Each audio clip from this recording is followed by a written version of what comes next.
traditionally become active. When these giant Atlantean power stations become active, they create some of the Bermuda Triangle phenomenon. There's a dimensional shift, there's magnetic anomalies. Your compass is going to start spinning and go crazy. Your radio suddenly won't work correctly.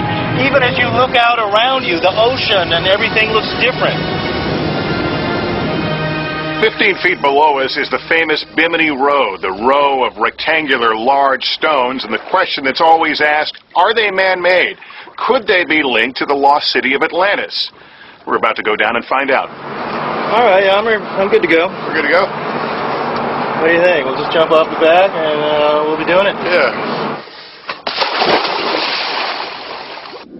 David and I snorkel over the stones, looking for signs the road is man-made.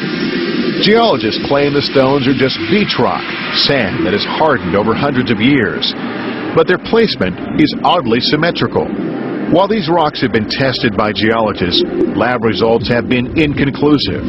All old stones are natural, so testing their age doesn't prove anything one way or another.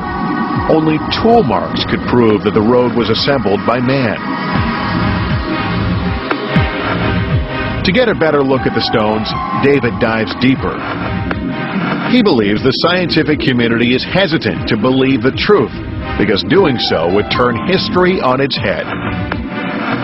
If the Bimini Road were proven to be man-made, it would totally change academia's view of mankind in the past and civilization, pushing civilization back at least 10,000 years. Modern science is still struggling to get conclusive answers about the origins of the Bimini Road. But given Edgar Casey's clairvoyant predictions, we enlist a psychic, Judy Calley, to see what she thinks about the link between Atlantis and the Bimini Road. I can feel the energy of the city. I can feel the expansiveness of how large it is. It is huge. It's absolutely huge. I can feel the energy of the crystals. Judy says the mythological crystals of Atlantis are actually catalysts for the unexplained disappearances in the triangle. They're laying on their side, and the sun is activating them at certain points, and when it activates it and aligns it at a certain frequency, it opens portals. And through these portals, suddenly these people go.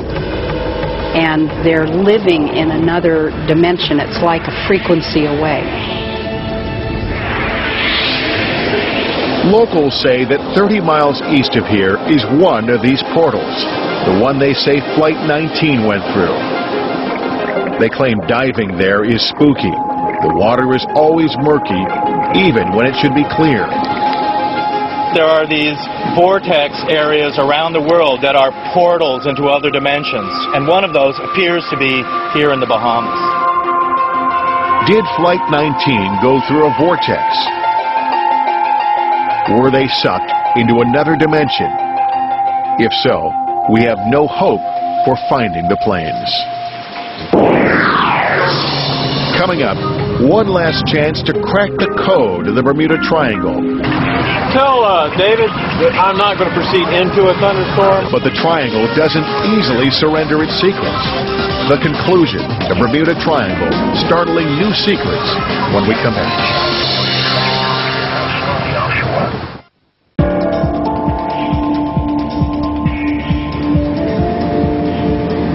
Whatever happened to those Avengers out over these waters 60 years ago does not happen to us.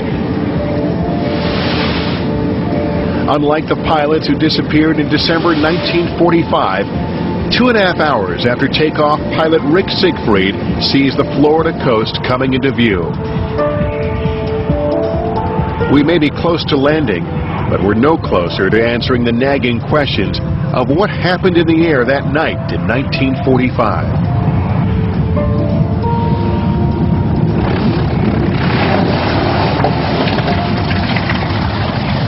Fly that all at 1,000 feet and kind of put yourself in the same position that Flight 19 was an interesting experience. It was successful.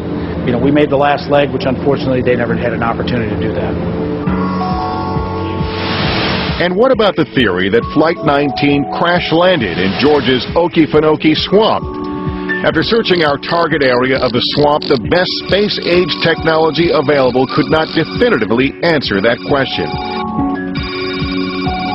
It remains entirely possible that the fate of Flight 19 may yet be found here. But for now, the secret of its whereabouts is not one the swamp will cough up.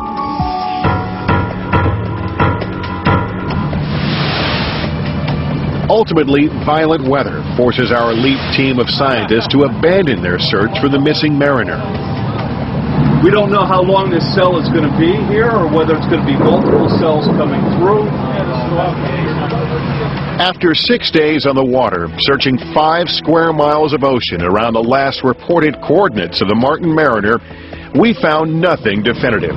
The fate of the Mariner is now an even bigger mystery. Yet another secret the Triangle refuses to give up. Storms will be quite strong with the potential for frequent to excessive lightning. Wind gusts to 60 miles an hour. A 1.5 to an isolated tornado. The greatest threat appears to be... Did we fail to find the Mariner because the Navy made a mistake when recording the coordinates? Or did we fail to find the Mariner because it was never there to be found? Now it becomes even more of a mystery. Maybe just flew into space.